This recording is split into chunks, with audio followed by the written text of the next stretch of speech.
You know, I don't.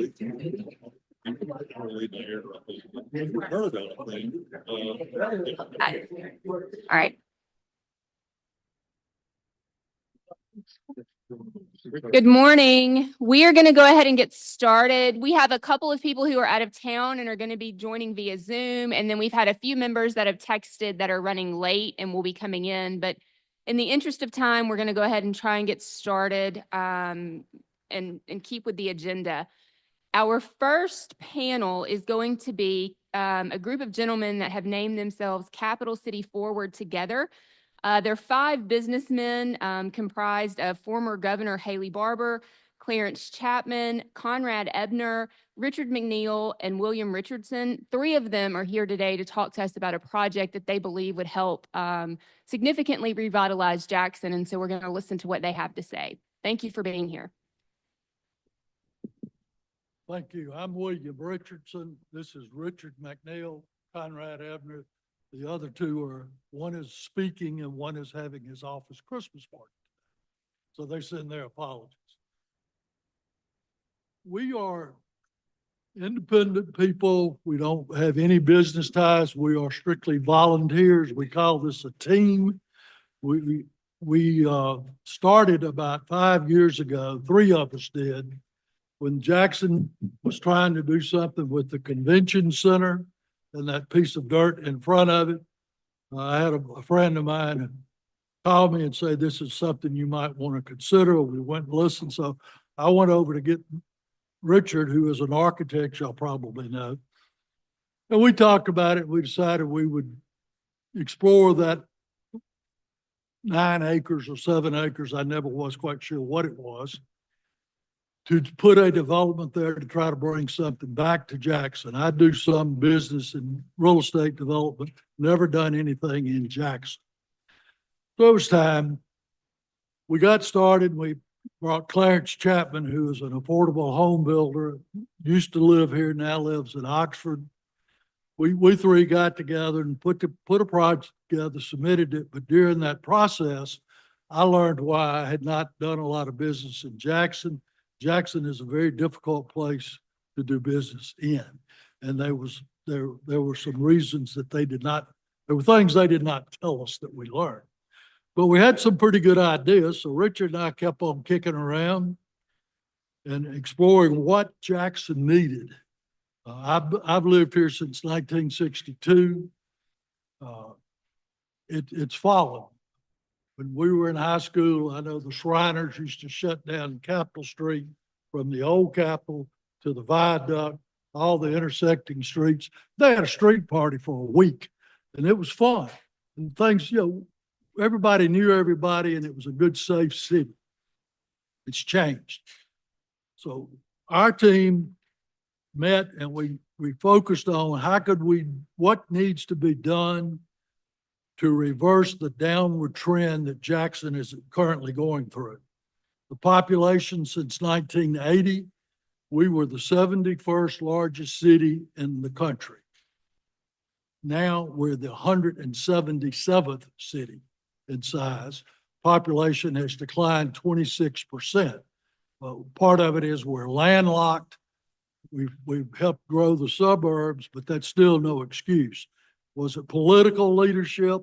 Was it business leadership? Where we are, that doesn't matter. The question is, how do we get out of the downward turn, and what would it take to bring back the vibration of the capital city? And I guess the core of what we're looking at is the capital city is what is reflected on what the state is. If a state has a weak, poor capital city, it goes that the state's not functioning very well. I've done economic development things since about 1970. So I have a fairly diverse background. We came up with an idea that we have a lot of resources in Jackson. You've got the zoo, which has fallen. You've got the 2 museums, the children's museums, the Alomar, the planetarium, the convention center for whatever that's going to be. There are a lot of reasons things should happen here. The Ag Museum is fantastic. We got state government and federal government based here, which draws a lot of traffic. That's what used to support Jackson. The medical facilities, both the university hospital, the regular practicing doctors. We've got 5 universities now. I think Belhaven, Millsaps hasn't yet changed to a university, has it? He's a Millsaps graduate. So we've got a lot going on, but how can we make that work for us? We've got the interstate highway sitting right over here. And doing our research, we found that I-55 between the highway patrol curve and fortification has 115,000 cars average a day. That is the busiest section of interstate in the state of Mississippi. That includes going into Memphis, I-10 on the coast. We've got traffic.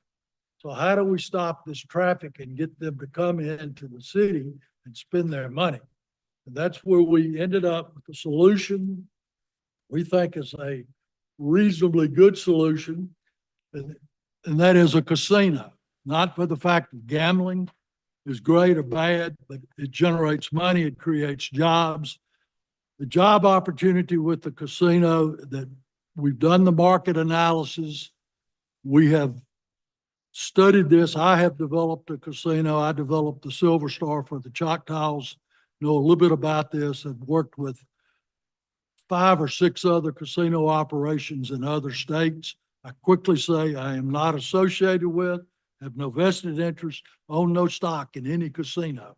We're here as Jackson business people who are trying to figure out how to make Jackson. My grandchildren are sitting over there. I'd like for them to come and work here and live here. We got to do something to stop this outward flow. So a casino brings the jobs. It's what we are projecting is a market that has about 7.8 million people. That's 21 years old and older in a 300-mile radius. You back out the standard statistics of people coming and not, at a minimum, that shows to be right at 4 million visits a year in a casino. The propensity is there for that many people. I did the analysis at Choctaw. I missed it 100,000 people. I thought 3.3, it came out to 3.4 million a year in the first year. And that place is 60 miles in any direction from an interstate. We have a little better advantage here.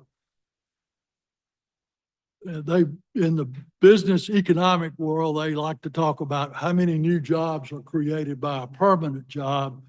I know some of the state agencies use a 7-factor, multiply one job by 7, and that's the economic impact. I've always thought that was high. I use, and the gaming industry uses 1.9. So if we create 2,300 jobs, we'll have about 4,000 jobs, 4,400. That will be a result of the 23. You add that together, that's 6,700 new jobs in the Jackson community. That's pretty good payroll. That's a lot of retail sales taxes. Capital investment that we're projecting to meet the market demand is somewhere between $700,000 and $1 billion. For visualization, it's big as the bow, possibly a little bigger. Personally, I guess I'm on the record, so I'm not going to tell you what I really think. It's going to be bigger than that, but minimum numbers, it will come in about that size. Funding, it is not funded by any state money. It would all be private investment money. Do we know of a casino that would come in? We do not know any casino. We haven't talked to any casino. I do know the casino market. I know a lot of casino people outside of Mississippi, more at the corporate level. And I can assure you, if you offer one casino license in the capital city, you'll have a nice list of people that would want to take that opportunity. It will make them a lot of money. More importantly, it should generate about $70 million of new tax revenue here in the capital city to the legislature. Things that we need in Jackson, this money could go to housing, outside of jobs and creation. We see that through some uniquenesses that Mr. Chapman brought, he has now about 500 affordable houses here in Jackson. He understands that market. He tells me for about every $5 million of investment, you could get 50 to 70 new houses. And that's every year. So what we have, I'm going to address first what we think we got off to an odd start last year. There's a lot of miscommunication that one, we are not involved. My 5 partners, we're here because what's good for the capital city will ultimately, nothing else, my house won't lose value. It'll keep gaining value. We've got to stop this flow. So we're not involved in any form of ownership investment. We have researched the market. Mr. McNeil, who is I'd say probably the lead architect in the state. I've used him on other projects. After we looked at the downtown location at the convention center, we looked at other sites viable in Jackson. We didn't want to go chasing a casino and the corporate people come in and say, well, hell, there's no work good for it. It won't fit anywhere. There are a lot of things in a casino site that people don't think about, mainly the traffic congestion, traffic patterns. You can't put a casino on a dead end street. Even I'll use Choctaw at 3.4 million a year. That's a lot of folks, but it doesn't start at 6 o'clock on Friday night like a high school football game and end at 9 o'clock. That's 24/7. But they've got to get in here and be able to get out. So I can tell you that, and Richard can speak more to this, there are ample sites in the downtown market. I skipped over this. We feel it very important that it be in the downtown area. It's got to get Jackson started with the downtown center. If you don't have a good downtown center, it all whittles away. So we are recommending a mile or so of the Capitol. That brings the jobs, that brings the people. It restores the core of our city. I think I've about covered all that. It will stimulate the market. It will grow the gaming market. One of the big criticisms we've been told about is how the coast people won't. It'll hurt their business. I don't think it will. I think it's been enough time that I can say this. When the coast was first looking at gaming, the Choctaws were a little bit ahead of it. I got the tribe to give $250,000 to a boy named Michael Olivier, who was the economic development on the coast director. And they did a study, and what that study showed is exactly what happened. It grew the market. When we first started playing out in Las Vegas, trying to find somebody that could help us, Vegas was real nervous about Indian gaming. Oh my God, you're going to take it all away from us. Turned out the remote casinos are now sort of like the AA baseball teams. Vegas is still the mecca. The coast is still feeding Las Vegas. Everybody's got to go to Las Vegas at some point. So my analysis is that Vicksburg probably is losing a little tourism as we speak, not with this. Natchez historically has been the antebellum center. Vicksburg is the Civil War center. As we all grow older, certainly some of you will, Civil War is losing its attachment. Now it's kind of World War II or Vietnam. That'll take care of itself. So, and Greenville has never really had a hard run at casinos. Tunica outflanked them. Tunica did good till they overbuilt. That's a pretty good fetch. Like first time I went to Tunica to see how the casino market and what it ended up, 2 different places. We got stuck going over the levee to see where Samstown is currently sitting.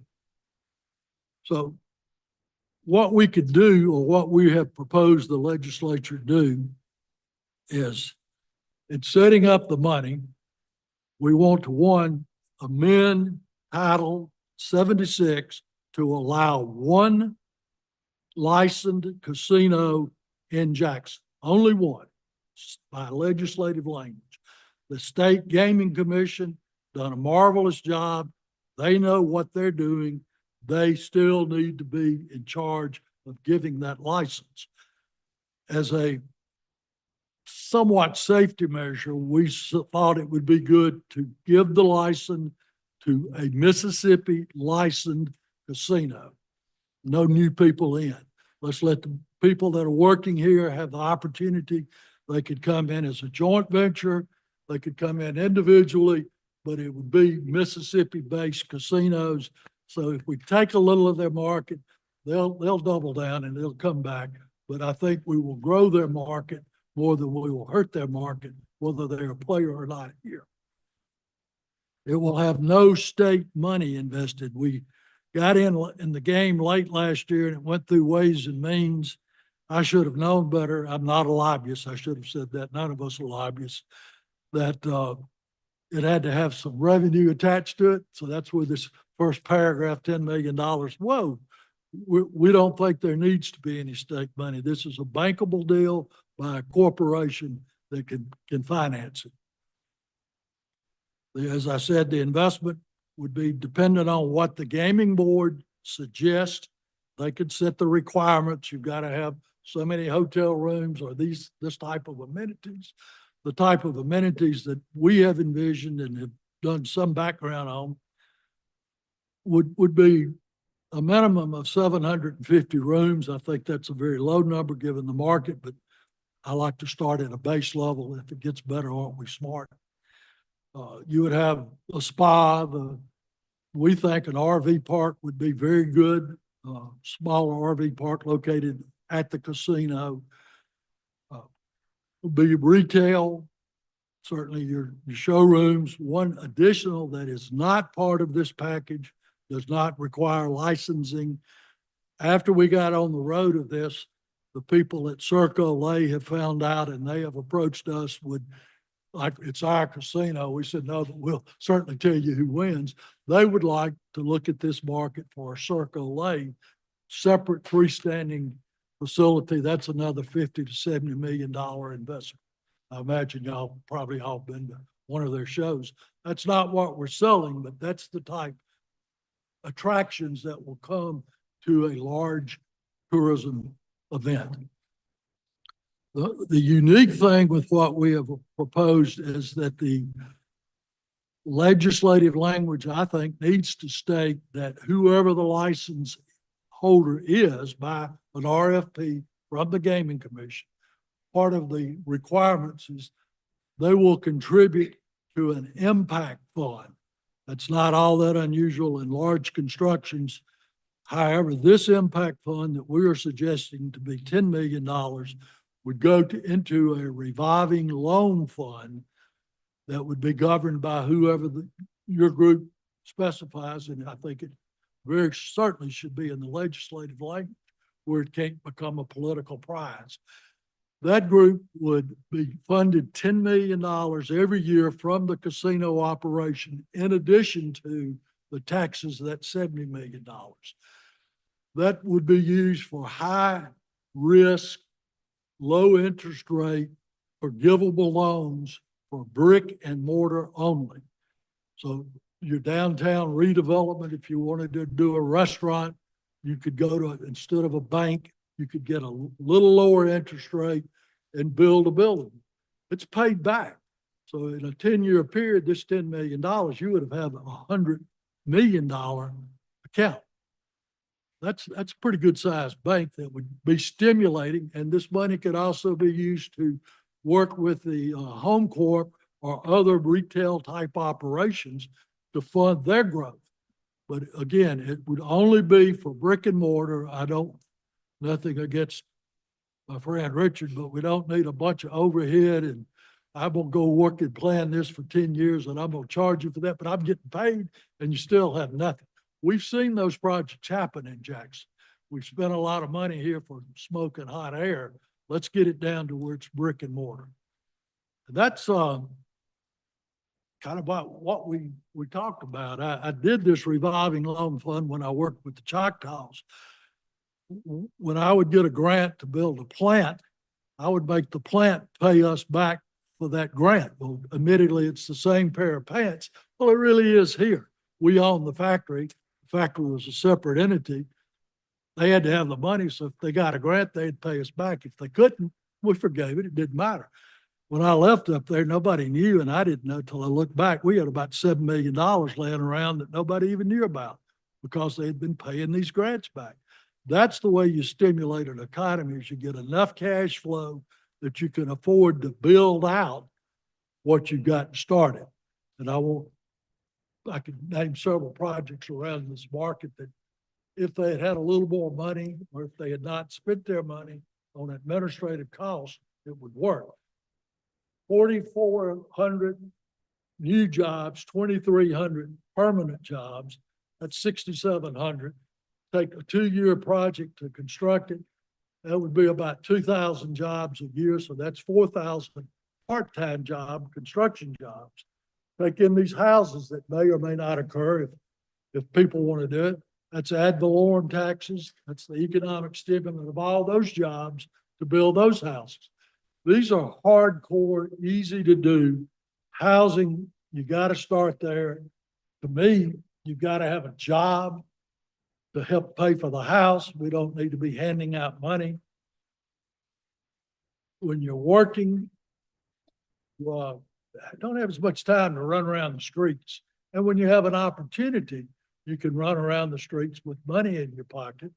Education, I'm not against Biloxi. I like Biloxi. I used to have a house there, but A.J. Holloway was the mayor, and I think A.J. was always undersold on how clever he got that gaming money and put it in his community.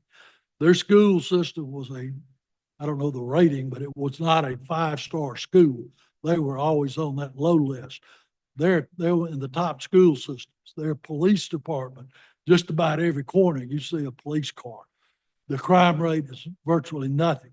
The growth, the retail of the houses, resale value of houses, it's ideal. And a lot of their redevelopment occurred because they had a lot of, what they call it, old Biloxi, east of I-10. Those are some rundown old white houses. A lot of that got caught in renewing roads and making better roadways, good city planning. It had just grown unattended. Now, Biloxi has a nice paved loop that businesses and industry and restaurants, and that's a perfect example of a town that wasn't sold exactly on gaming, but today their youth services, their education, the business market, restaurants. We had a plant in Biloxi in 1990 that we bought with the tribe. And I would go down there. I couldn't find a steak in Biloxi, Mississippi. That's how poor it was. I could call the hotel at Wiggins and ask for room 607, and I would always have it no matter when. Try that name. I mean, tourism is a great market. I think it was Kurt Fordyce or somebody, no, it's before Fordyce. Batesville, come on, help me. Finch. We talked about, we love tourism because we bring a Yankee down here and take his $10 and send him home. It works. It's new money in your environment. So that's what we're proposing. One licensed gaming commission oversees all of it. I think it's important that it's only one. That makes them want to come more. The impact fee, the revolving loan fund, that's a solution to a problem. I don't know how you're not going to get 2,000 jobs in a commercial business to drop here in the downtown area of Jackson. And if you don't save the capital city, it's going to continue to go downhill and it's going to be a mess. And at the end of the day, I don't agree with this, but I know how policy works. It will be the legislature's fault because it didn't get fixed. And I don't know how that connects, but we've read the paper over the last 10 years. Anything that happens in Mississippi, it's y'all's fault. That's what we got to say. Any questions? Thank you. We do have a member who's participating via Zoom who texted me a question. I'm going to start with his. This is from Representative Chris Bell here from Hinds County in Jackson. He asked me to ask you guys how much of the projected revenue would help the city of Jackson as a whole, in your opinions? I think I just answered that. Everything that happens inside Jackson will help Jackson. And I don't know what exactly he's asking, how much money of the taxes would go to the city. That's not my policy making. The casino would gain the state revenue of the state law establishes what happens to that money. Now, there's some variables that could come into play, but I can assure Chris or the Representative Bell that Jackson will not be harmed and it will not cost Jackson to have a casino. There'll be plenty of money to go around. He asked me to make it clear to the committee that he very much supports this project and wanted for me to ask you if you see this as a good thing for Jackson. I think it's horrible. Shouldn't do it. Absolutely. I've spent 50 odd years. Richard does master plans and certainly does buildings also. Conrad is a CPA. Clarence owns 5,000 houses scattered around the state. And the governor, y'all know what he's done. If we didn't come up with a good idea, if we didn't think our idea was good, we darn sure wouldn't be sitting here making a fool of ourselves. I don't see any way that Jackson can get the growth in a shorter period of time and have as many bases touched as this. William used the term problem, and he knows me well enough to know I like to use the term opportunity. It's an opportunity to fix something.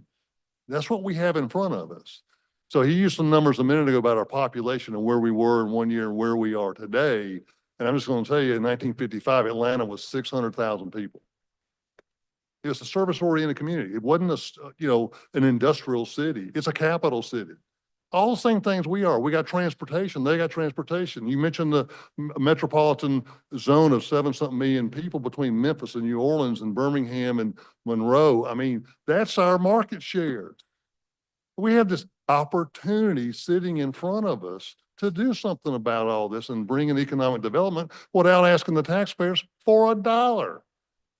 And we've looked at the traffic flow and done some studies and analysis, and we know that, I know this sounds weird, but we've got over 100-something thousand people driving by the capital city every day going somewhere and not coming into the city. And so this is an opportunity to be a flag somewhere in this market and get them to come here, and it will obviously have economic spinoff beyond itself, which is why you mentioned Cirque du Soleil and all of that. So it's a great opportunity. If you build a tourism, which is what a casino should be, think of Orlando back in the 60s before Disney built, and then suddenly you watch it, people start coming. And then that's the opportunity. New retail, Cirque du Soleil surprised us. And I know how they got it, and I didn't know how they would have ever figured that we were doing this.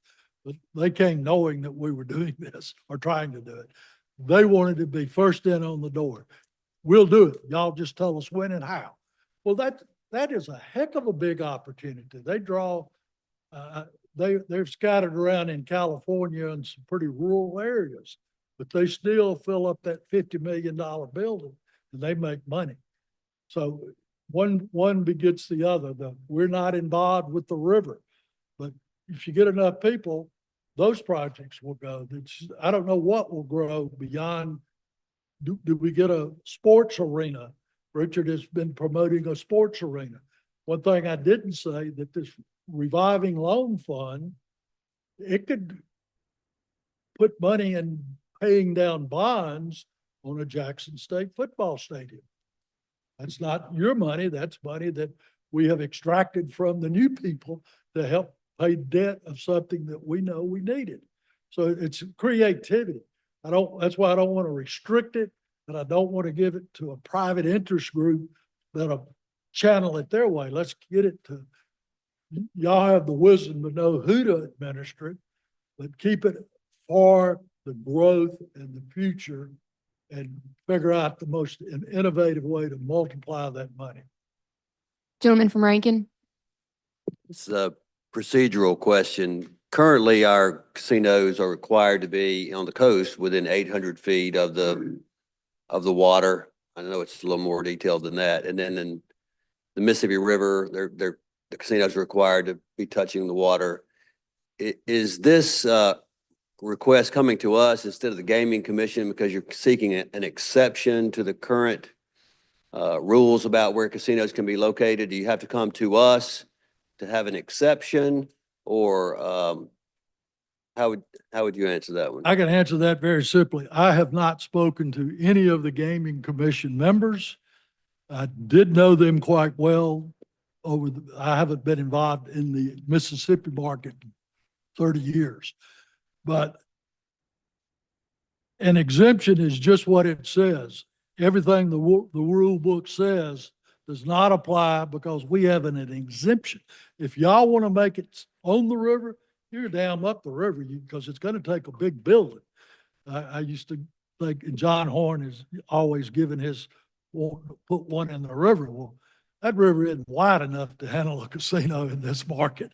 It needs to be on the ground. If you want it 100 feet of the river, I don't care. Some of the sites we looked at, 100's probably close. 800 might work, but why would you limit? That's not my decision. That's No, not my I'm concern. saying currently the law is the Mississippi River or the Mississippi Gulf Coast. So I'm not suggesting that you have to be within 800 feet of the Pearl River. I'm just asking, because it's not the Mississippi River and because it's not the Gulf Coast, this casino would be different from all the other casinos. And so currently, when you seek a casino license, I think you go to the Mississippi Gaming Commission to request that license. That's but- correct. But you can't do that because this casino does not fit the criteria of where casinos can be located. It So you're does, seeking an exception to does that. if you exempt about 2 lines of the 76th chapter. of And that's the why code. you're here in front of us instead of at the Yes. Gaming Commission. Yeah, it's a state Okay, law. that's You all can't do it. that's all I'm trying to clarify. Yeah. If the state law doesn't change, this will go nowhere. And if we change that law, will that open up other places across the No. state for other casinos to be located? Well, that's an argument for 10 years or 3 years or whatever, but the capital city has a little different status in my mind. I was born in Starkville. That doesn't mean Starkville's got this right, or Oxford, or trying not to be prejudicial against colleges, Hattiesburg. But Jackson's a little bit different than the rest of the cities in Mississippi from a national perspective. We need to get Jackson propped back up and growing and an economic vibrant entity that then the state doesn't look like we're dragging behind. Richard, my planner, is going to have a. There's one comment, a lot of people don't know this. When this city was chosen on LaFleur's Bluff to be the capital city, the legislature that wasn't located here at the time asked for it to be in the central part of Mississippi on a navigable waterway. And they chose the Pearl River and LaFleur's Bluff to locate this capital city. So I know that's not exactly the language that's in the current bill that you're referring to, but for me, it's a very special and unique situation. But And it took- the language would be tight enough so that we know that we're only talking about this particular project in One. this particular city. One in the capital city. Okay. Not Pearl, not Pisgah, the capital city. And for background information, when the law was being passed, I was paying attention, and our mayor at the time asked that Jackson be excluded from the Gaming Act. There was consideration originally to have a casino in Jackson. Lady from Amit. Thank you, Madam Chair. During your testimony, you mentioned and you talked about Natchez. I represent Adams County. And then you also talked about Vicksburg and Tunica. So you described Natchez, I believe, as antebellum, Vicksburg, pre-Civil War.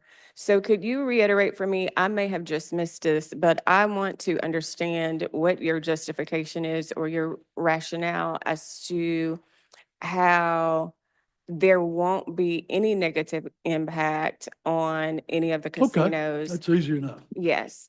I actually leased, had this, trying to remember not to misrepresent, Belmont Golf Course, Bellwood.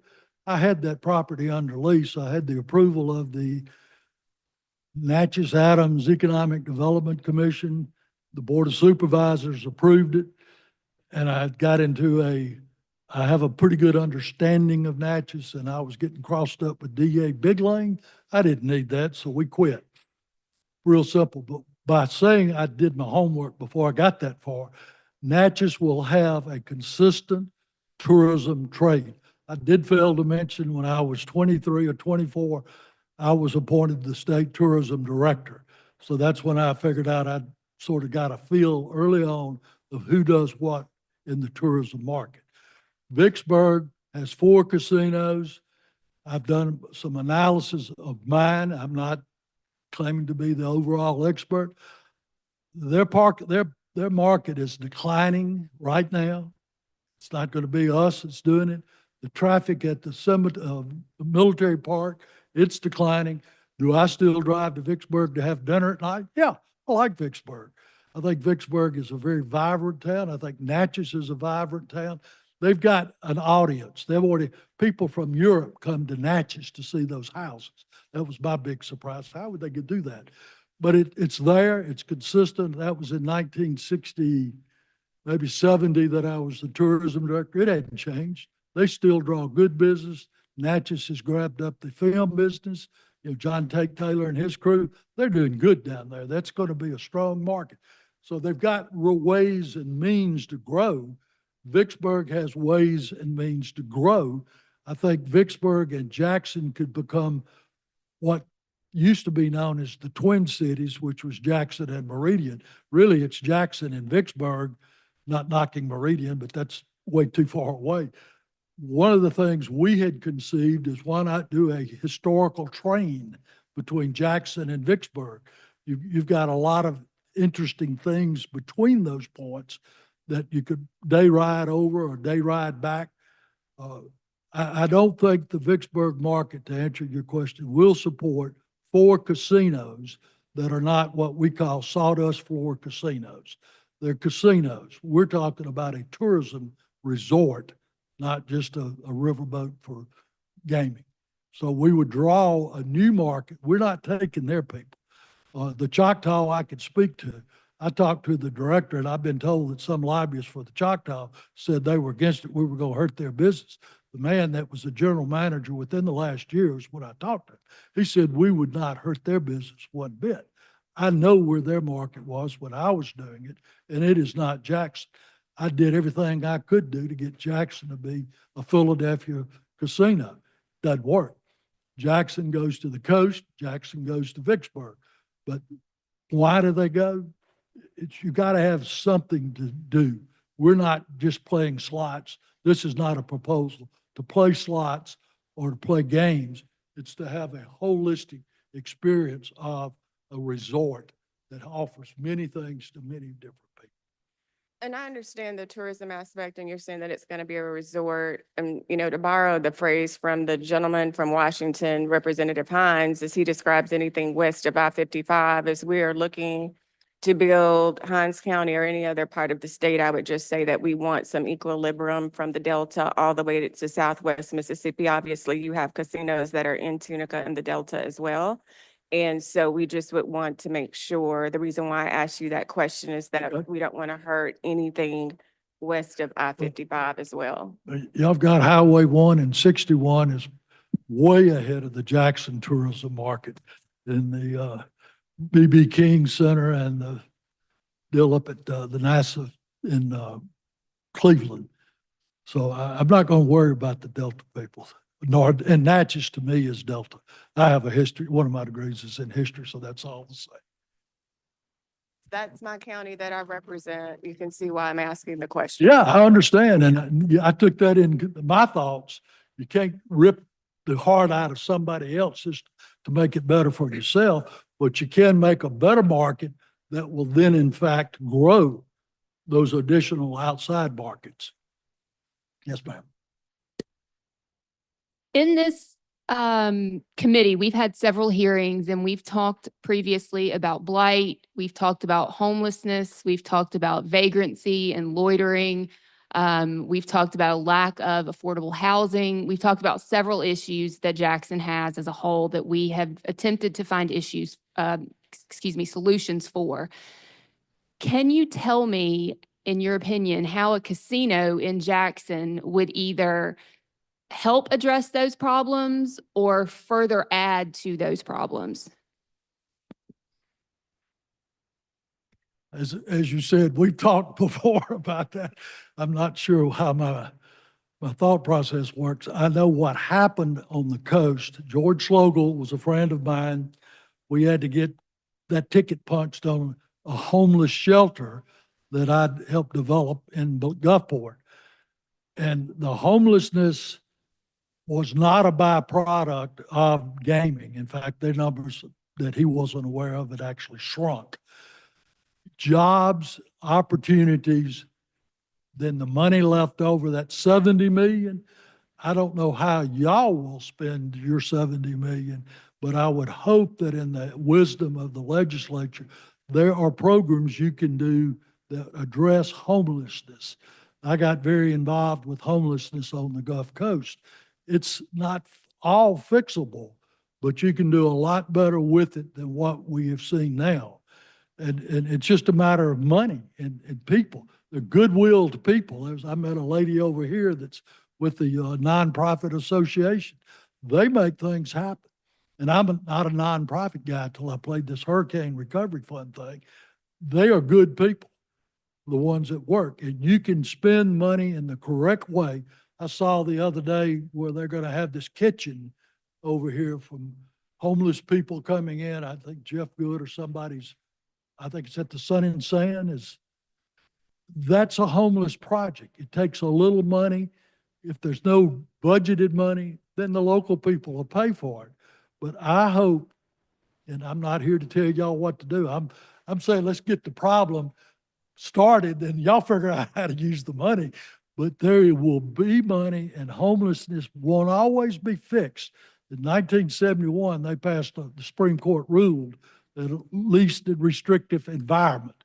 That's where homeless really came from. A lot of the homeless people really need more institutional help than they can get. But that's then just the rank. I don't have a job. There's a book called Breakfast at Sally's.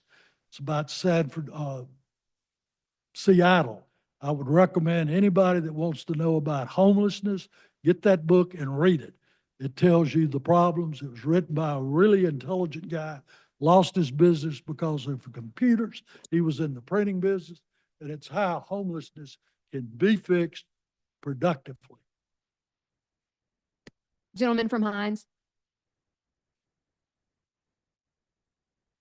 Come on, hello. All right. Thank y'all so much for being here. And I think that this is a great project. I think it will be great for the city of Jackson.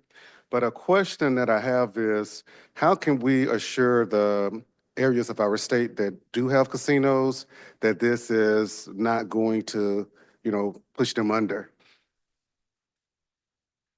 You might not like my answer, but this is the true world, and I'm more of a capitalist than I am a do-gooder. You either up your game or you go home. Upping your game is a good thing. Go back to Vegas. They had 3 or 4 casinos. Suddenly they started building casinos. What did that mean? If you didn't build yours, you went away. And downtown Vegas, it's pretty vibrant. It should have died a long time ago.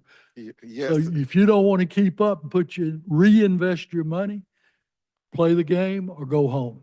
So this will create that spirit of competition as to. I'm a believer that competition drives good business and makes a good business community.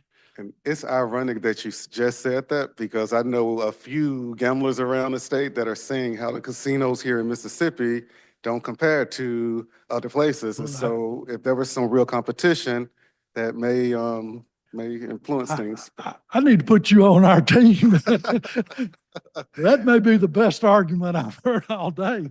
But it is true. If you don't build it a little bit better, and when we were doing Choctaw, we did some pretty crazy things up there, but we knew we had to stand out. Then what did the Bow do? Boy, they changed the table. So what happened then? The IP sold out, Boyd took it over, and they changed the game. You got one or two, what was that? Lady Luck was down there where the seafood market was.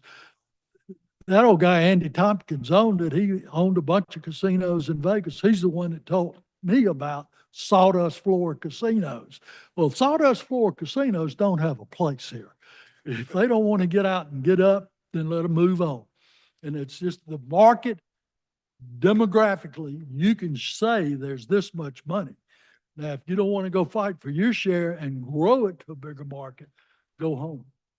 Thank you, gentlemen. Lady from Hines.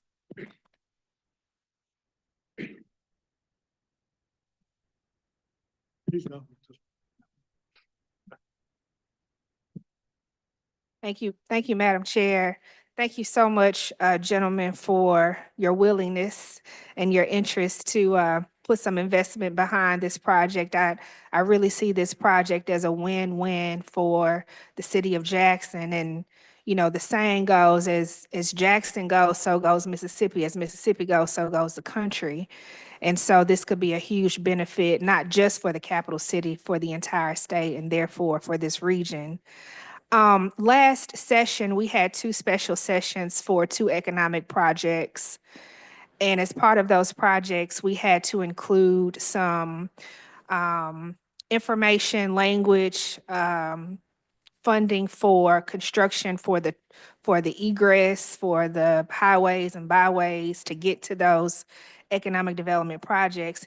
And you talked about how this particular project would also need to keep in mind traffic patterns, how people can get in and get out. Do you foresee, what do you foresee in that avenue? And do you think that the state would need to put up some money for that kind of construction? Also knowing that that would also create more construction jobs. So another benefit to this project. I've never run for office, and this may be part of the reason that I don't see spending tax dollars just to create a job. So no, I would, why we don't come and say, here's the best site. We're not qualified. A casino company that's paying the bill, they're going to look at what their costs are. We're not asking, and I would discourage this committee, the whole legislature. You don't need to give a casino any tax money. You don't need to invest in it. They got the money. I can tell you what we paid, what we made, and it would scare you how quickly that money came in. I will give one example. I was over the construction part, and on Monday, I realized we had to pay $20 million bills on Friday, and we didn't have the money. I called the bank gave me a line of credit. I never touched the line of credit. In 5 days, I had the $20 million extra, not just above and beyond the operating costs. They make money. And it's, we don't, I'm also not for, I'm very much for the compulsive gaming. At Choctaw, I got them to write in something that I would encourage the state to, that if you wanted to get, if you had a family member who had a gaming problem, you could tell us, and he or she would be 86, prohibited. They had a right to come tell why they didn't. The state is kind of the other way around. Throw them out, let them prove they got a right to be back. I didn't want to take baby's money. Did I answer your question? That doesn't need to be any state funds, period. Do we have any additional questions from any members? Lady from Amit. I don't have any additional questions. I do have a request. While I appreciate the testimony of Mr. Richardson and our guests, you know, usually if MDA comes with an economic development project, there are some studies or some numbers. I appreciate the question from Representative from Hines, Representative Fabian. You know, I guess if I was in court, I would use Mr. Richardson's response to the gentleman from Hines in my closing, because when I questioned him, he gave me, you know, how this would be good. But then when Representative Nelson asked his questions, your response is you either keep up or go home. So that doesn't really satisfy me. Hold on a second. That doesn't really satisfy me with respect to the counties that are along I-55 or west of I-55. So as we proceed, Madam Chair, I guess the only thing is that I would request is that hopefully we have some data. Again, while I appreciate the testimony of our guests, hopefully we have some data to back up the numbers and the justification that we've heard today. And that's all I have. Thank you. Oh, yes. Gentleman from Rankin. Only concern, I traveled to Texas a good bit with livestock, going back and forth, buying livestock. And there's two places I don't stop, and it's Bossier City and it's also Shreveport. This is one of the worst spots to stop. We stopped one time for gas, and I had a homeless dude try to peel my feet. I'm just being honest with you. It was very not a good place to take my family. My question is how, when you're talking about this casino, man, I sure don't want, I mean, I know Jackson needs help already. We know, I think everybody knows that Jackson needs help with crime, homelessness. I think we've heard all that. We know that. The question is, I mean, if you bring a casino in, I mean, what's going to keep it from becoming a Bossier City or Shreveport, even though we're already not the best already? I mean, I know we need something to fix it anyway, but man, you go through Bossier City and Shreveport, I will not stop in those two cities whatsoever, and because they got all those casinos right there. And it's just, I won't stop. I mean, the crime's great. I mean, you got the Riverwalk there that at one time was really great in Bossier City. I mean, you walk through there, half of them's vacant. There's no, places there open because people are leaving, because they probably started off good, right? It started off good, just like something like this could maybe start off good, maybe in so many ways. But I mean, just a few years down the road, what's to say it starts just like that and it goes downhill really quickly, So just a question, because I'm telling you, we will not stop in Bossier City or Shreveport going to Texas back or forth. I can promise you, because of the casinos and what it's bringing to those cities. So just a quick, Amen. just answer that. I know that's a lot, but just. I can answer your question. I was around when they were getting their license. I knew the thought process. I watched the Louisiana Gaming Commission. End of discussion. Now, I knew some of the operators. I watched a couple of GMs get fired over there. That Shreveport, Bossier City, in my life, Shreveport and Jackson as cities were just about a lay down the same. They had the same growth, the same originality. Parts of Shreveport looked like parts of Jackson. They were twin cities. But when they pull that stuff in Bossier, and then on that Riverwalk, that was one of the best ideas that turned crazy. It's what I said, and maybe I'd be called a witness on if I said it again, but if you don't keep up, you're going to lose. And at some point, those casinos need to be held to a higher level.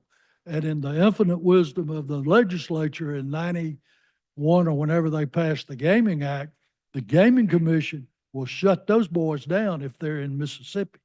They don't put up with second-class raunchy places. It's not and I'm gonna go back to my sawdust floor. They don't have that. The Gaming Commission is who can and should control that. And in our state, I've seen them do it. So, what your regulatory group, that's who takes care of that. And to a great extent, your traffic, your people that go to gaming, they don't want that mess. They won't go back. They lose their customers. And I also think just exactly what you said, the area blighted, development gone. That's why the casino here is not just a one fix. It's the infrastructure to rebuild. It's the housing to rebuild. Just like you said, everyone left. There's not much. You wouldn't stop. That's why the casino is just one aspect of the plan that we've decided this would be a very good thing. You just plop a casino down, just like you said, Shreveport. We drove through there for a lacrosse tournament in Texas. We didn't stop. My son looked at Centenary, I think it's there. We're not going there. It was just not. And that's, my wife asked me the same question, is how do you keep it from doing this? That gold plated building they have is horrendous. And the Riverwalk thing, when we looked at it, was gorgeous, but no one was there except, like you were saying, just people who were there because they had to be, not because they wanted to be. And that's why this is a multi-pronged. A casino is the economic engine that drives the revenue to the state. Then you have other people who are invested in the area. We're all from Jackson. We all want it to succeed. Housing, the impact fund, which to me helps revitalize all the restaurants. I used to work in downtown Jackson from 92 to 96. And you could eat at several places. You'd walk to Frank's. You'd go everywhere for lunch. And now all those places are gone, but the building's there. We don't want to give money to the Fair Street revitalization that went to nothing. It went to a bunch of consultants. And right now, Fair Street had $20 million pumped into it. And there's nothing. Build the brick and mortar. It stays should the business fail. And again, we're saying this is a solution. We think the best solution. Just because you solve the problem, you can't sit down. This is a stimulant. I use that term. It's to stimulate the future growth, but you got to have some money flowing to get the future growth to come. So that this is not the only soul to go to home after this is over and sleep well. You can't. You got to keep moving that ball forward and keep being progressive and thinking of what else works.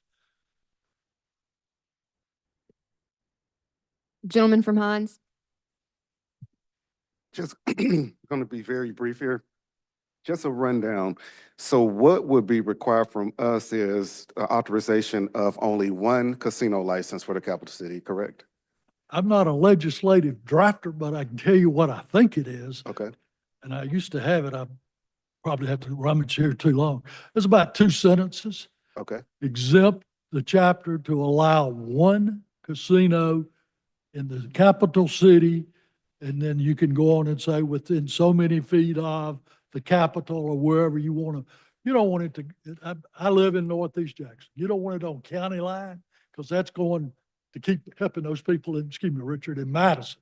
You don't want it down on south of Jackson. We got to get it back to the center of Jackson. So we will be specific in where it will be. When time comes, we would encourage it, and that's why I've stressed, create this, and call it an impact fee. That's not as offensive. Call it one casino to a licensed Mississippi casino operator. I think those are the basic 3 points. Oh, and the what they choose to, they do that at the game. They say what they got to have. Plus, we're marketing this to that casino group, whoever they're going to be. Okay. So if you were going to put a business somewhere and you did a traffic flow analysis, would you put it in the smallest traffic flow area or the highest traffic flow area in a state? What would your answer be? It's going to be the highest. Because that's our point. The highest traffic flows in this state are right out there. And unfortunately, that's my point. It's the opportunity. Not everybody's stopping here. And I mean, and part of that is because visually the city grew on this side of the hill and nobody can see it because we put I-55 in the flood zone down there. And so we got to do something over here to say, we've got something going on. We got opportunities here and get them to stop. And that's the big economic impact for the capital city and frankly, the whole state. So back specifically, one license to a licensed that takes care of all the ne'er-do-wells and an impact fee, which is a secret way of saying you're going to help fund additional growth. All right. Those are the 3 significant things, and it's not a lot of language. And I have one final question. When the original legislation was written to allow casinos to come to Mississippi, can you recall if Jackson was initially included in that bill? That's before I I got looked here. around the room for a particular person who is not here, that he could answer that question very well. What I recall is it was asked not to include Jackson. And this guy is a good friend of mine, so I don't want to misquote him. Thank you, gentlemen. We appreciate y'all. The other gentleman from Hines. Thank you. Just one question I have. First of all, thank you for presentation. Just being totally transparent with you, I don't know where I feel right now about the casino. I'm a minister here, so I don't really gamble. But you made the comment of saying that you feel like competition is good. Instead of one license, why not two licenses? What's going to stop a person with one license from creating a trash casino, and not a, good casino? So that's just my question. Why not two licenses instead of one license? It's easier to get one license than open it up. I'd rather see $1 billion structure than two wore out little structures. So it's the people that will respond. And I again reiterate, I think I understand executive level casino thinking. They're going to come in shooting to win. And they will build one heck of a show. Just go back to when the Bow opened. People down there could not believe what Steve Wynn had spent down there. And he never did tell the truth on how much it really cost. He missed his budget by about $250,000. No, $250 million. It's different than a quarter. So we're marketing this to this group. Remember, the state's not paying for it. So we're trying to give them the best, most competitive deal. We give them one and they can merge with 5 casinos, can put one proposal together or one casino. And nobody that doesn't have a casino in Mississippi, they can't just walk in here from some other country and open a casino. We're limiting that to our existing group. Correct me if I'm wrong. And we're saying y'all can be one or multiple people and have one license here, and it's exemption. As long as everybody that's principal player has an operator license.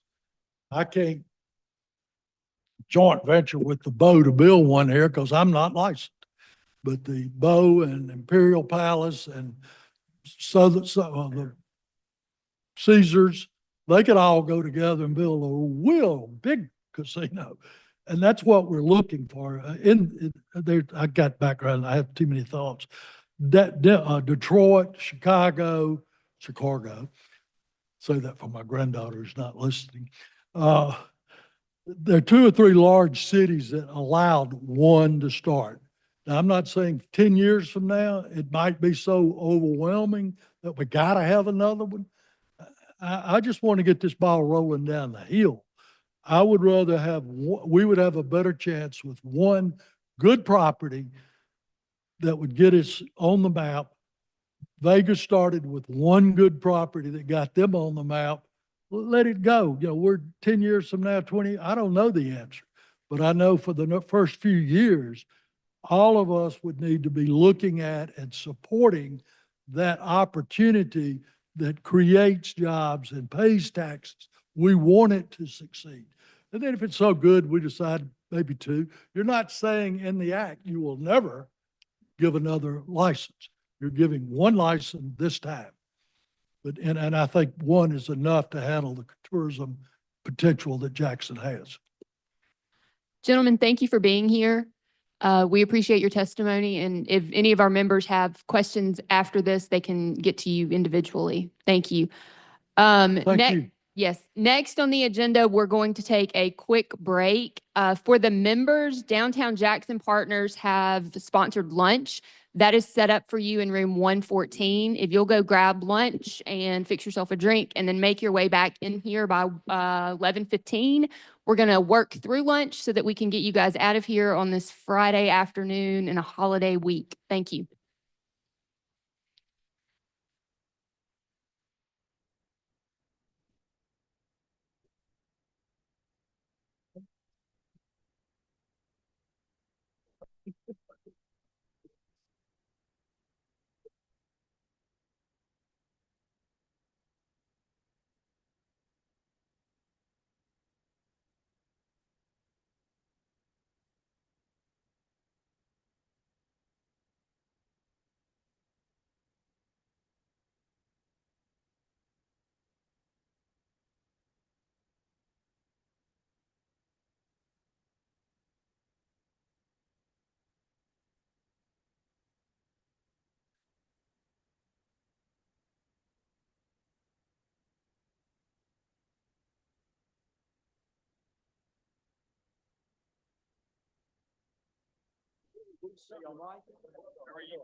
All right, we are going to try and stay on schedule so that we can get out of here at a decent time as promised.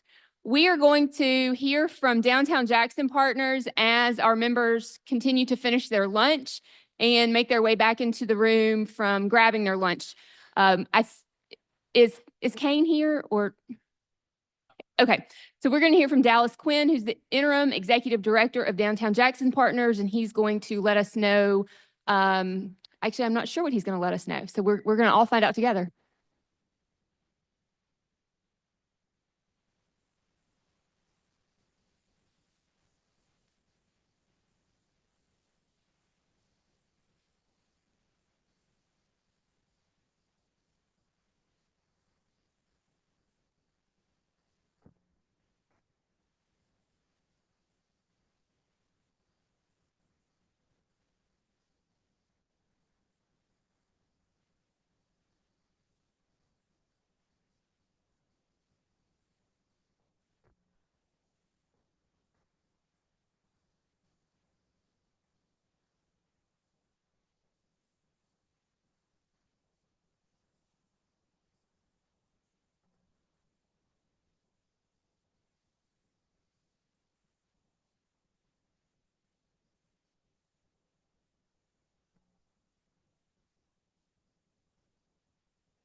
I have one question that's more for my benefit than anything, I suppose, but the business improvement districts, so you've got one in Fondren, you've got one downtown, you've got LaFleur's East.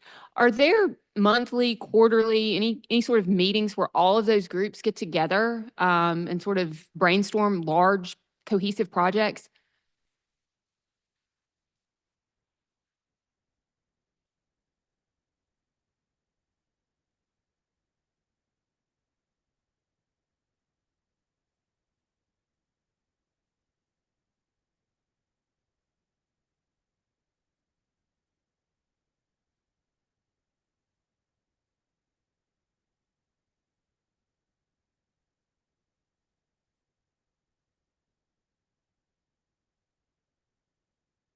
If that gets scheduled, I'd love to know about the meeting.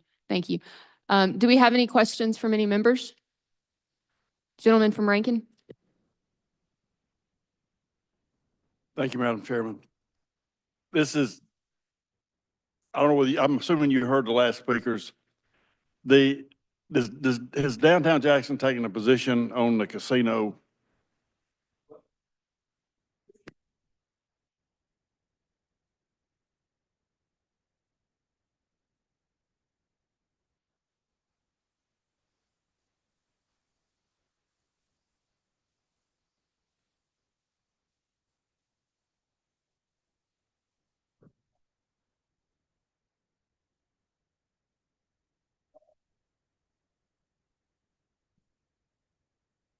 Thank you.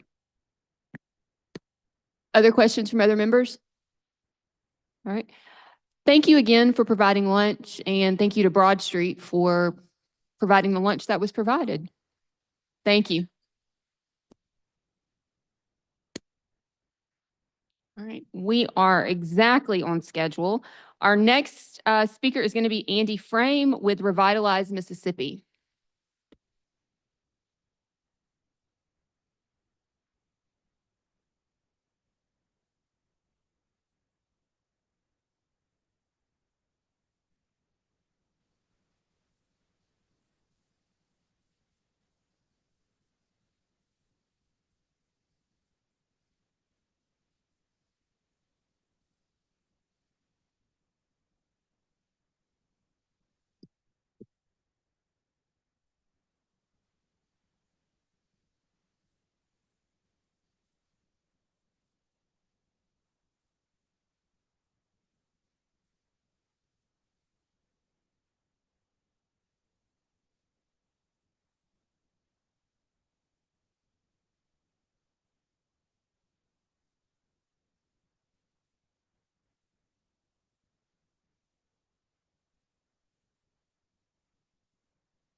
I was about to interrupt you, which I don't like to do, but I feel like since this is so complicated that it might be helpful to the process.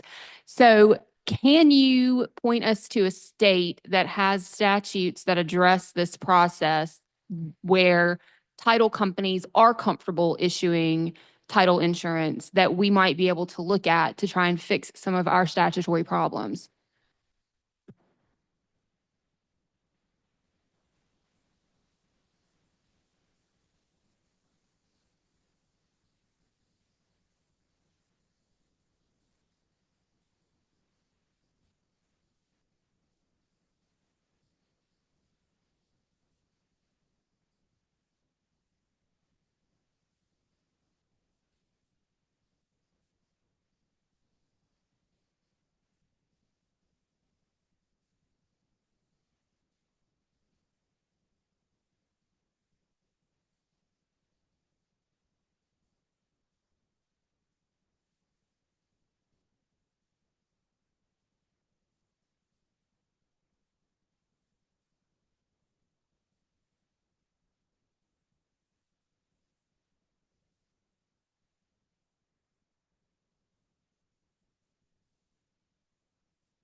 So if our current statutes specifically state that all liens and debts would be wiped away, how much more clear do we need to be? What are other states saying that we're not saying?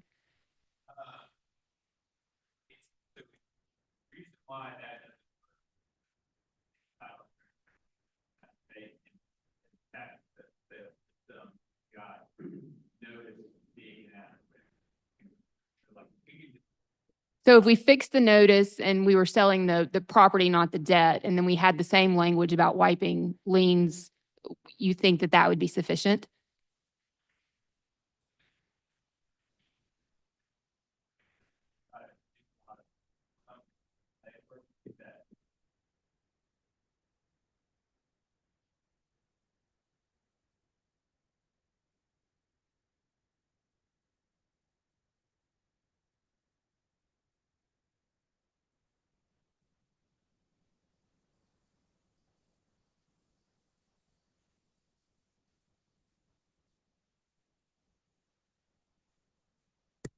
I've got one more question and then I'll let you keep going. I'm sorry.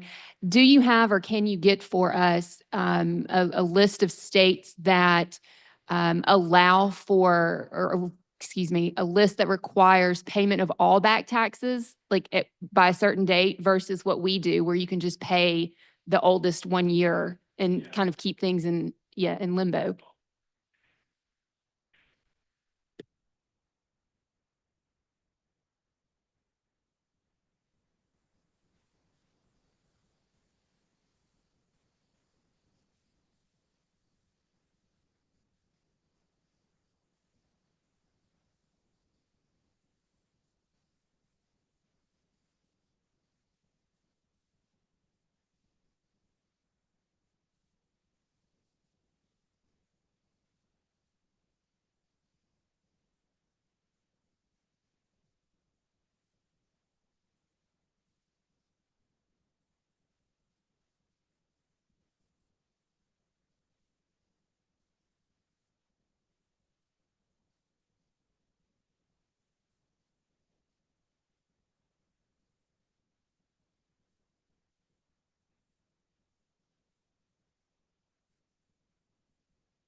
Oh, that would probably help.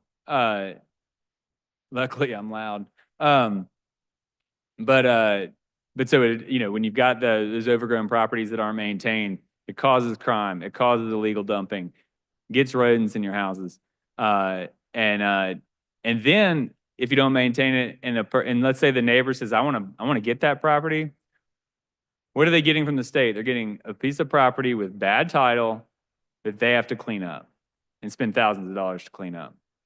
And so who on earth would make that decision other than just saying, I'm out of here. I can't deal with this. And so to me, it's just it's kind of a pride issue. We just need to take care of our property. If we have a system where the state owns the property, we need the state to maintain it. There are other issues that cause abandonment that I just want to flag here. And I think that it's less for, well, one of them is something y'all can help with, but another one, like one of them is airship issues. And that's something that's been raised a lot with this issue. So you have,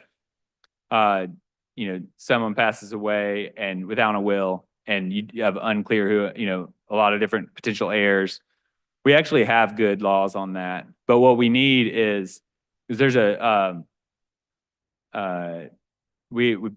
passed a law in 2020 that allow for transfer on death deeds. So good job, Mississippi. That's actually something that we need to use more often, these transfer on death deeds, so that it passes to somebody who's going to take care of the property.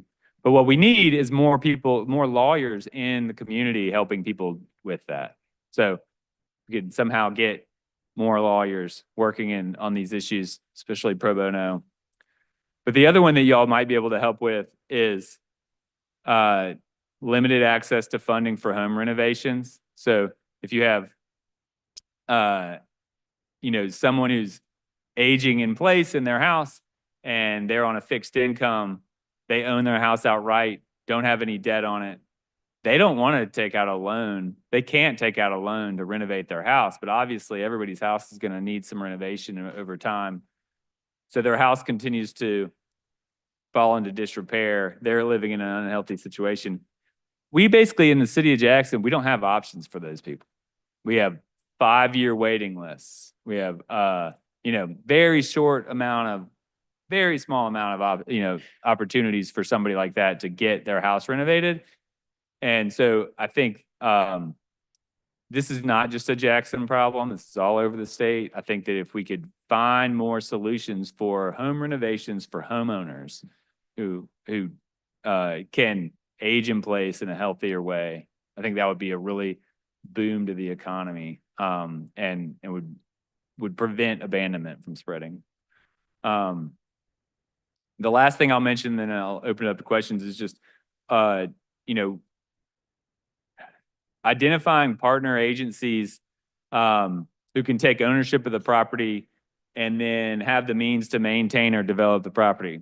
So you have the Secretary of State who owns these properties, identifying key agencies to partner with. So in Jackson, one would be the JRA. They're here today, Jackson Redevelopment Authority. But those redevelopment authorities would work all over the state. And I think that thinking about they have specific powers within their enabling legislation that allow them to do interesting things. So I think that identifying those, but then, like I said at the beginning, in some situations, prioritizing that next door neighbor to be able to help them get the property easier. Finally, I'll say that at that last hearing, it was a long hearing. There's a lot to discuss about abandoned properties.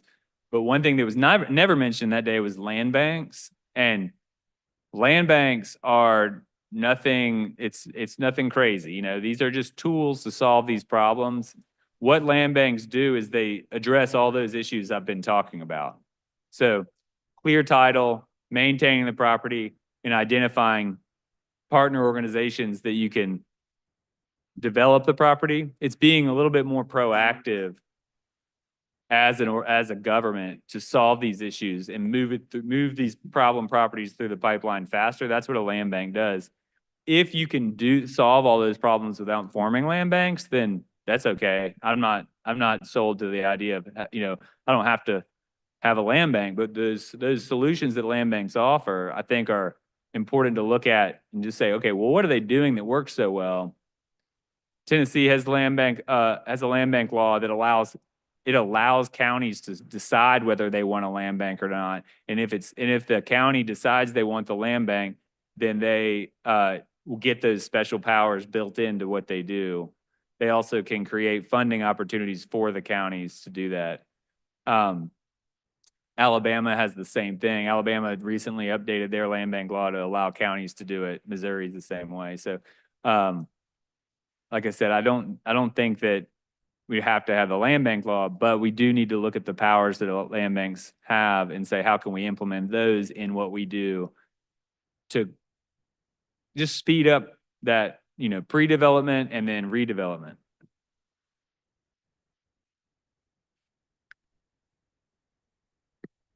I think I asked all of my questions during interruptions.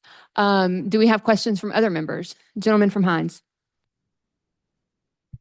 Thank you, Madam Chair. Now, one thing that you said that I do agree with is legislation to streamline the title commitment. And just so the members can understand, when you're trying to confirm title, you have to locate that previous owner, which sometimes is virtually impossible until you can, get in front of them to get them to go to court. So I do agree with that, and I think that that is important. Now, one thing that I am hesitant about is reducing the exemption time frame from, 3 years to 2 years? Because although sometimes these properties are abandoned, it could be an instance where someone just may be struggling to get caught back up on their tax bill. And I wouldn't want to do anything that's going to hurt a person in that sense. Now, I haven't had a chance to look at the inventory of tax sale properties, but I know when I looked at it about 6 months ago, the thing I noticed is that most of the properties that are tax-owned properties and state-owned properties are right here in Hines County. Now, this is the most populous county, so that is to be expected. But when I look at neighboring counties such as Madison and Rankin, I didn't see many properties. And so what I'm getting at is, even if we were to do that, the properties that are in Jackson still possibly may not be attractive enough to get off the books because people may not be interested. So I think we have other issues to tackle because we don't want a whole lot of properties sitting on our tax roll, especially if we're going to talk about the state being responsible and providing funds to maintain these properties. So that's a concern. Now, another one is when we talk about tax forfeited properties, that's a huge risk that people are taking. And your tax lien investors go into it knowing that if I pay taxes on this property for so many years, the property can burn down, be destroyed. There's no way I can get insurance on it. So it's mostly high-risk investors that aren't vested in the community that purchase these properties. My solution to that would be, I think they're doing this in Detroit, they're selling these properties to owner occupants with an agreement to go in and rehab these properties and occupy them. That way you don't get somebody coming in from out of state, spending $100,000 and buying up the whole block, and they're still being in deplorable condition and they're not coming in and paying taxes on it.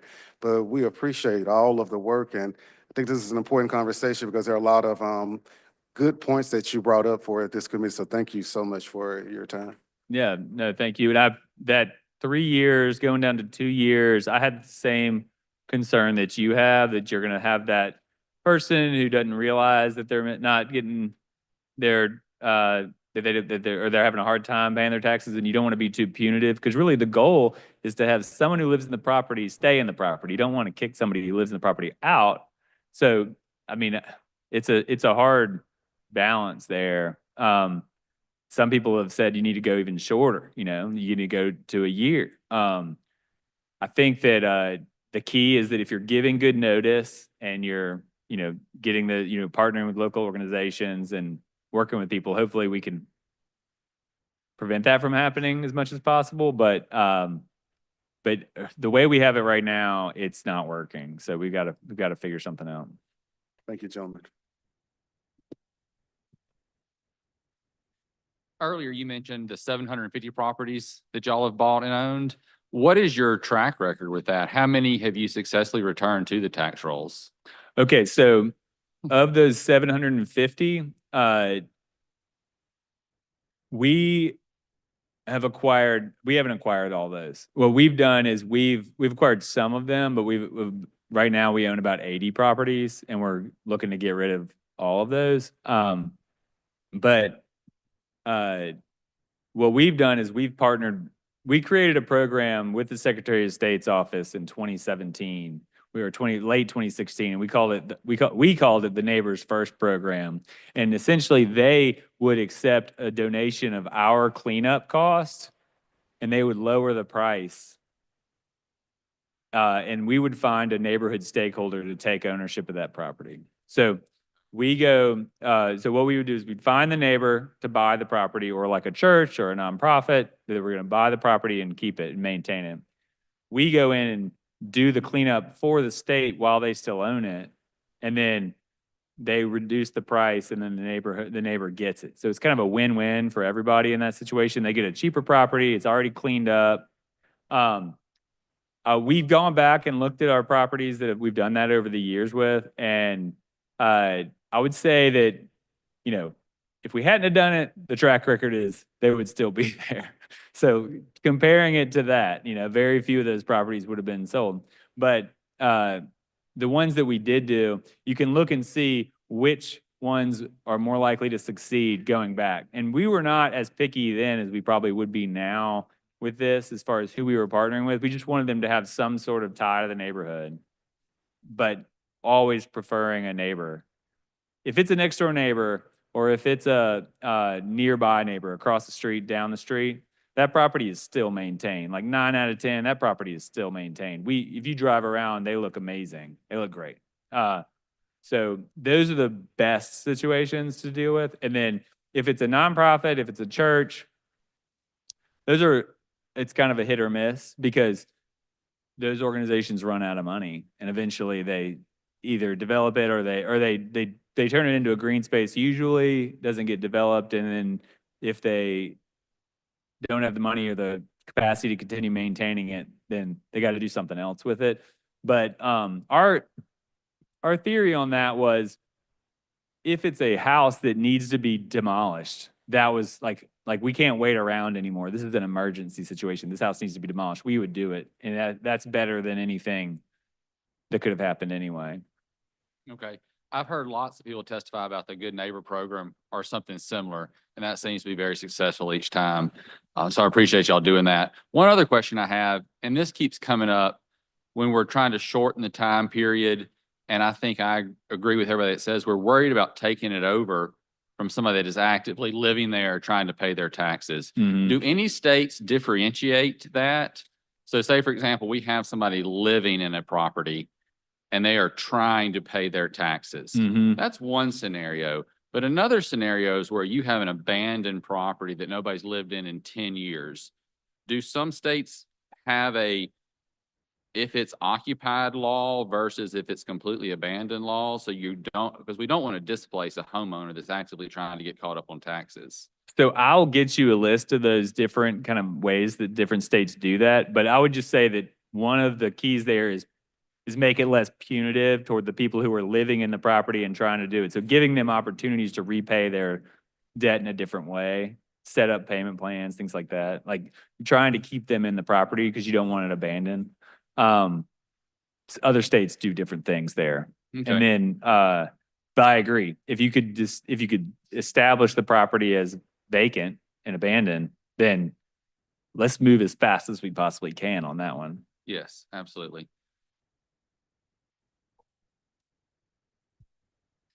Thank you, Mr. Chairman. Thank you for being here. I have a question.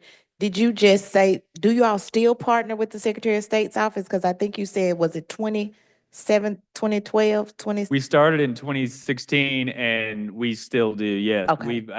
We're in the process of acquiring a property that we just cleaned off, and we're gonna convey it to the neighbor Okay, in over in Mid-City on Pleasant Avenue on a Okay. property we did recently, yeah.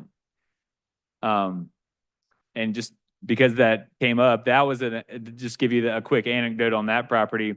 It was one of the nicest houses in the neighborhood in 2018, and the both the husband and the wife passed away in 2020, and there was an heirship issue. There was no will, and none of the family lived locally.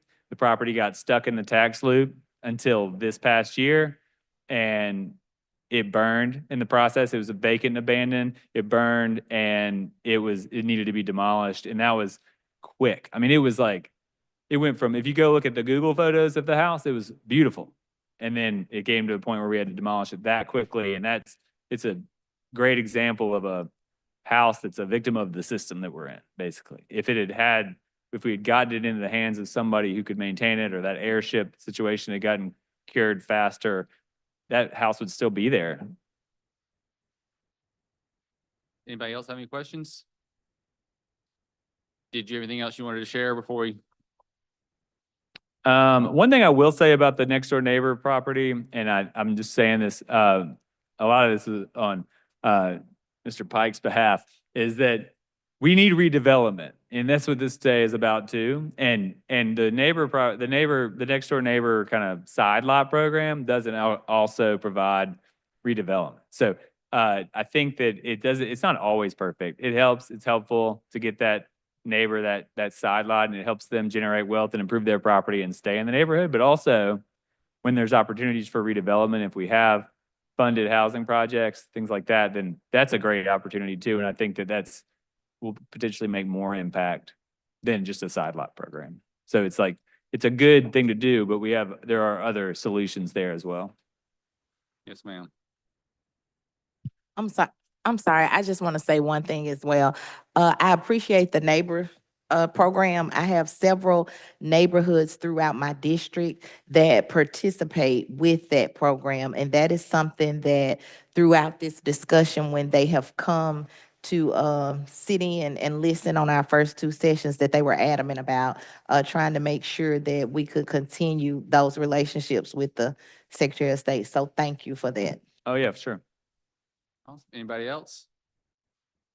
Well, I appreciate you being, oh, I'm sorry. Go ahead.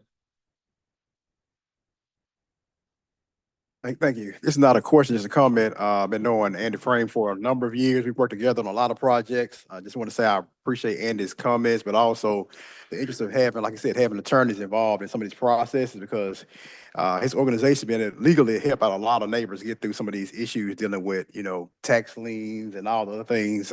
Even some of the blight elimination programs we've been involved in to help get some of these things cleared, that his organization has helped out a lot with that. So I just want to say thank him and his organization for being so involved in the city of Jackson. Thanks for sharing. Yeah, back at you. I mean, it's been great to work with Representative Crudup. So that's all I have. Thank y'all. Well, thank you so much for being here. We appreciate your information.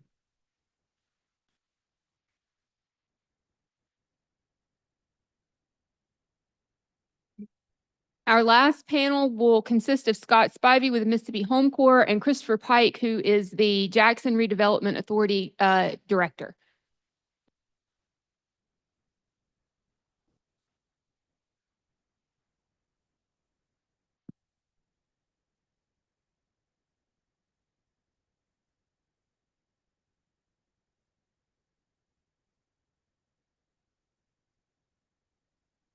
Good morning.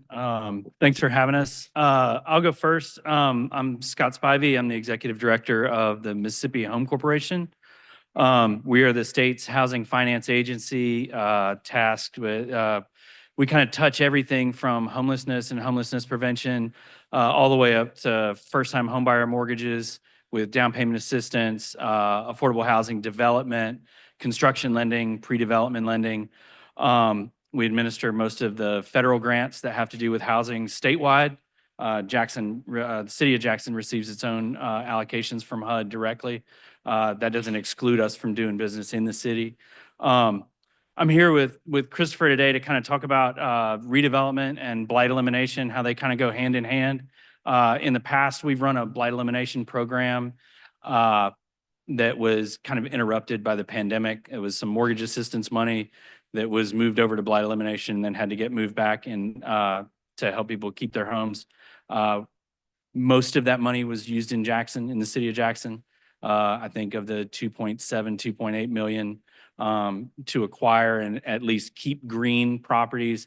I think 1.6 went to the city. We're also working right now with the city of Columbus, who has received an earmark from HUD to acquire blighted properties, and we're going to help finance the redevelopment of homes, on single-family homes on those properties. And we think that that's a model where we can use our resources as the Housing Finance Agency to help the city deal with the redevelopment. I'll turn it over to Christopher. Good afternoon. Well, y'all certainly want to make sure people stay awake in here for sure.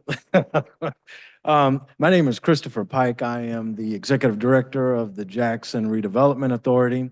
I want to thank you all for the opportunity to talk on this important issue that is basically the benchmark or the reason why JRA exists. Just a little background before we get into the details. I've recently relocated to Jackson, Mississippi in February from Atlanta, Georgia. And so been kind of getting plugged into everything that is Mississippi and Jackson. But one of the things that in my transition from Atlanta to Jackson was a difficulty in finding a place to live inside the city of Jackson. And that has to do a lot with the unavailability of, quite honestly, quality housing that's not being produced in the city. And so this is not something that, I've seen or I've heard about. These are things that I experienced even with my own relocation to Jackson. And so it's something that when I came to JRA that we were intentional about trying to help address. And so it's something that I think we are more positioned to be able to handle than a lot of other organizations. There's organizations in the city that are doing a phenomenal job of demolishing structures, but that doesn't help us with the other issue, which is how do we get something revitalized and redeveloped on that lot after it's demolished? And I think that's the role the JRA plays. And so one of the things that we are working on from our perspective is an infill housing revitalization program. We actually hope to kick off our first home in February or March of next year. JRA owns about 15 residential lots already that was acquired before I came on board, and we just haven't put them in productive use. And so what we're going to do is we have a set of plans, housing types already. We have a contractor that we're negotiating with now to work on construction, and we're getting a line of credit from Hope to be able to finance the first home. And then we're partnering with Hope to actually sell that house before we actually build it. So the goal is they would bring a credited buyer for this house. We would then build the house and then sell it to them, take that money, and then go and do that with the next house. And so we're trying to fine tune that program so that we can roll that out on a larger scale. But at some point we have to figure out how do we get new housing stock. And the issue that we have is the same thing that we have when we talk to developers, right? So developer comes to Jackson, Mississippi, they want to do a project, but they can't charge enough rent, or they can't charge, there's not enough revenue from the project to make the project work. So then they'll come to an entity like JRA and say, hey, we have a $10 million gap financing in this project. We need to fill that up because our lenders won't give it to us. The investors won't give us any money because they only want to leverage so much, right? The private sector or lenders only want to leverage so much on a project. So then they'll come to a public entity like a city or redevelopment authority to help finance that gap. You're having the same issue with housing, right? So the average home sale in Jackson, Mississippi is about $121,000. Well, you can't build a house, no matter how small it is, for $120,000. And so the private sector aren't building new houses in Mississippi because of that point. Now, there are some new stock coming online, but it's not widespread, right? It's not enough to fix the issue. So then an entity like JRA has to come along and do what the private sector won't do. The problem is we also have a gap when we build a house. And so that's one of the things that we need to look at is how do we fill in the gap? Because we're looking at about $160,000 to build a house. And so we still have a gap. So if we go into some of these neighborhoods that really need the investment, I can't sell a house for $150,000, $170,000. if they're trading for 90, 80, 75,000. And so we got to figure out how do we fill in that gap to make it work so that we can get new product in these neighborhoods and these communities. And so I think that's one thing that we need to look at is there an opportunity to provide a credit? Is there an opportunity to provide some other type of incentive that we can fill in gaps, especially in communities where we can't sell a house for what we paid to build it? And then the other thing that would be worth mentioning is thinking about not just demolishing houses, but having a really robust program to renovate houses. And so I know Detroit, Michigan was mentioned, and they have some houses that if you look at them, you're like, oh, we should demolish that house. But as a rule, they technically don't demolish those. They find somebody that has the vision, and then will go in and remodel that house and renovate that house as opposed to demolishing it and starting over from scratch. And I think that's one way to look at some of these neighborhoods that it would be harder for us to sell a new house, but if we can go in and put $60,000 or $70,000 in it to get it back up into a livable state, and then turn around and sell that for $90,000 to $100,000, that might be a more workable plan. And so I think it's a two-pronged approach when we think about how do we get houses back into usable state.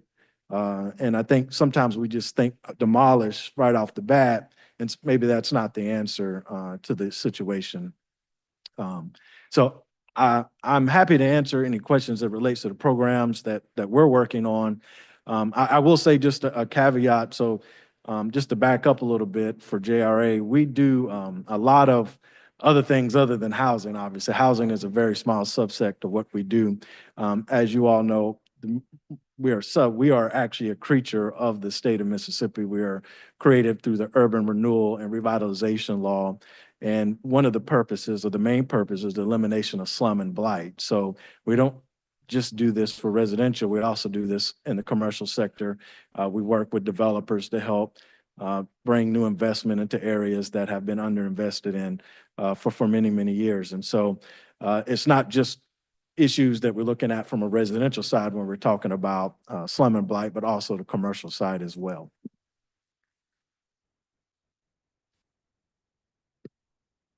Scott, this question is for you. You guys have a no interest loan program of sorts, I believe. Is that correct? So what we've done, it's actually just a regular revolving loan fund, but for the purpose of blight elimination specifically, and this is a MOU that we're working out with the city of Columbus, it's corporate dollars that the Home Corporation has raised, and we're willing to lend that to do construction on cleared sites for infill development at zero interest. And so the idea being, if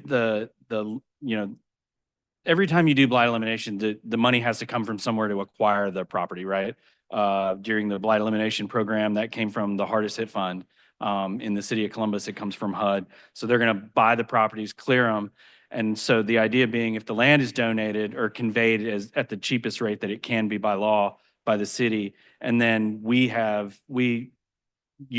work with the home builder and provide the construction costs at zero interest, that we're reducing, to address Christopher's point that he was making, that we're reducing that purchase price to where it can be available for especially affordable first-time home buyers. And then, we would use, there's a lot of different programs. Hope has programs, we have programs that provide down payment assistance. So it's really about, not just like eliminating blight, but reestablishing homeownership in neighborhoods. There's federal initiatives around that same thing, the Neighborhood Homes Investment Act. I don't have a lot of hope for that legislation, quite frankly. It's a great idea, but we can't wait around for it, basically. But so, yeah, the Home Corporation is willing to do that. And I would, and we would certainly be interested in doing that. Christopher and I have talked about it. Where in the process are you guys with the Columbus project? Just if we wanted to sort of see how it's going, what that looks like. We sent them the first draft of the memorandum of understanding and had some conversations with their attorneys and our attorneys, and marking it back up and sending it back. Their plan is to start demolition in January or February, and we're hoping to be and then they're going to select their contractors. And so hopefully get going by spring, March, April, May. Do we have questions from other members? Gentleman from Hines? Thank you. Thank you, Scott. Are there any blight elimination funds that's coming to the city of Jackson we're looking at right now? None right now. No, that was we're actually, those had a 3-year lien on them, all the blight elimination properties that whoever acquired them had to either rebuild on it or keep it greened for 3 years. I think those will all be done by March or April. And we don't see any more blight elimination funds coming anytime soon. Lady from Hines? Thank you, Madam Chairman. I'm with a piggyback off of Representative Crudup in regards to the funding. Has Home Corp that 20 million that they received through COVID funds, was any of that purposely sent to the city of Jackson for blight, or was it utilized for blight anywhere throughout the state? The only COVID dollars that the Home Corporation received were 2 separate programs. One was emergency rental assistance that was expended, and the other one is the homeowner assistance fund, which was other mortgage assistance. The way that it worked the first time, not to get too far into the weeds, was, and I know Detroit keeps getting mentioned, they were able to use what was a mortgage assistance program that was created by the Treasury after the recession. And it was, they were able to twist enough arms in DC to have blight elimination be an eligible use for that. And that was never really contemplated with the COVID relief dollars. I have one other question, and you may or may not know the answer to this. So is JRA capable of receiving property owned by the Secretary of State right now? So we've had conversations with the Secretary of State's office. Basically, we would have to go through the same process as a private sector investor or buyer would go through.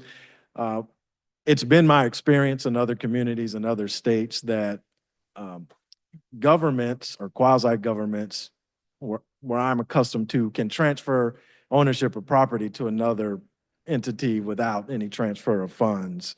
And that's just not how it's set up here. So JRA would actually have to figure out how to purchase the property. Now, there's mechanisms, and we've talked through how to reduce that expense to JRA and how we could basically make it where it's pennies on the dollar.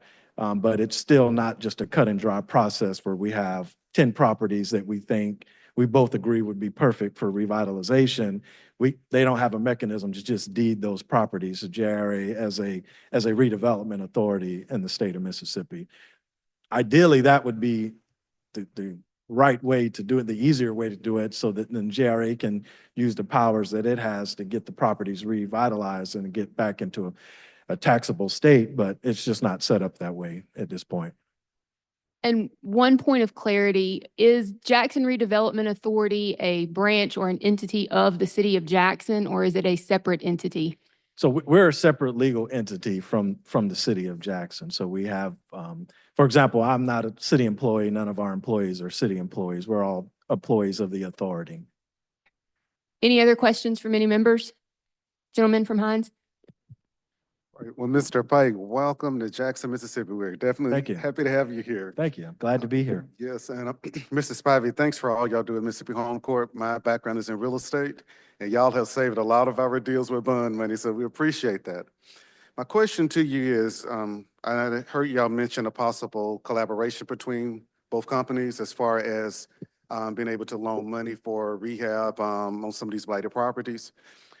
When we're talking about blighted properties, there's going to be people from the neighborhood, more than likely, that wants to purchase them, that want to stay in those neighborhoods. So when we talk about qualification and credit score requirements and this and that, is there any way that this can be relaxed, not eliminated, but just relaxed to accommodate, to kind of make these deals happen? So the way that our mortgage products work, because they have to be underwritten in a certain way because they're financed by bonds, they're purchased by investors. It's really what the lender is willing to tolerate. Now, That being said, and not wanting to speak for any other agencies, I know that there are mortgage products available in, through Hope, for example, that look at rental history rather than just credit score, right? And they look at other mechanisms. And so that there are products out there that are available for that. And there's also a free credit repair counseling that is available. That's, we do, through different counseling agencies. So there are ways to overcome those hurdles for people in the neighborhoods like you're talking about. I don't want them to just go to a bank and get turned away and throw their hands up and think, too bad. There are definitely other ways to do that. So it sounds like we need to bring everybody to the table and see what it is that we can do to make this work. If Home Corp can help, then maybe Hope can help. They need to go through credit counseling. We can get them over there through that, because that's gonna be the only way we're gonna be revitalized, because people that can go and traditionally get pre-approved for a mortgage, they're probably not gonna wanna go to the weather blighted properties that have been rehabbed. They're gonna go to other areas, so. I think that's 100% right. And I think, and I want to be clear, like the ask, I guess, today would be for the legislature to think of a funding source that JRA could use to acquire blighted properties. And then we would help as much as we can on the redevelopment side and then on the lending side, right? But like every time that I've seen blight elimination work, there's been some sort of funding source to acquire and demolish, right? That doesn't just happen. And we take that out, take the land cost out, take the construction, the cost of funds out, then you're talking about reducing the cost to where it becomes affordable. I mean, our average mortgage in Jackson for 2024 was $159,000. Getting that lower increases your likelihood of getting homeownership in a lot of these neighborhoods. Perfect. There was one more question that I did have, but it slipped my mind, so I guess you must have answered it. Thank you, gentlemen. Gentleman from Hines. One more thing. Christopher, again, thank you for being here. Just want to hear, I think we talked about some updating. Can you give us any, I guess, progress or some development going on possibly at the Union Station downtown? Or this? Yeah, I would love to. I love talking about Union Station. Okay. Union Station is a very exciting opportunity for the city of Jackson. We are actually finishing a TOD master plan for Union Station, so a transit-oriented development plan. In that plan, we're looking at many different areas to bring revitalization to Union Station, but specifically inside the station, we're going to be renovating and repurposing somewhere around 40,000 square feet. So that building total is about 80,000 square feet. So it's a massive building. Amtrak occupies a big portion of that. We're actually in the middle of renegotiating a new 20-year contract, a new lease with Amtrak in connection to what we hope to be is the new Atlanta to Dallas line that will run through Jackson. So that's going to be an important part of the next 20 years for Union Station. As you all know, last year, right before I got here, Greyhound came back to Union Station, so they've been doing well there. But then we're looking at how do we create an environment where the community can come. So one of the things that we're going to be doing is the old Greyhound space that they left when they first moved out, we're going to be converting into a food hall. So it's about 8,700 square feet. So people will be able to come. We'll have 6 or 7 restaurants there in that location. People can come and eat. We're also converting about 20,000 square feet of the building into co-working space. So JRA, we're actually moving our headquarters into the co-working space. We'll probably make that move in February. So we'll be down in Union Station full time. And then we'll have, the other 20 or 19,000 square foot, 17,000 square feet for other people that can come in, other businesses, entrepreneurs to come in and lease space down at Union Station. We're also going to be bringing on the viaduct. I don't know if people recognize this in 2005, all of that area when they did all the brickwork and everything and the underpass there at Capitol Street, there actually was an open air market that was built that actually never opened. And so we'll be bringing that online in the spring as well. So we've been having conversations with the Mississippi Department of Agriculture and some other partners to be able to bring food, fresh food options to that area. That part of the city is in a food desert. So that's something that we think will be really important for the people who live in that area. I live at Standard Life, so I know the challenges with trying to go to the grocery store and all of that stuff. So these are things that we recognize need to be done, and we're working to accomplish those. In addition to building infill housing. We have one last question that comes from Representative Chris Bell, who is participating via Zoom. He asked if you could provide an update on the Eric Dampier project in South Jackson. I'm happy to speak to Representative Bell offline about that project. I don't have anything other to share than last time. All right. Any last questions from any other members? All right. Thank you both for being here. Thank you. And that concludes our hearing, 30 minutes ahead of schedule. You are all very welcome.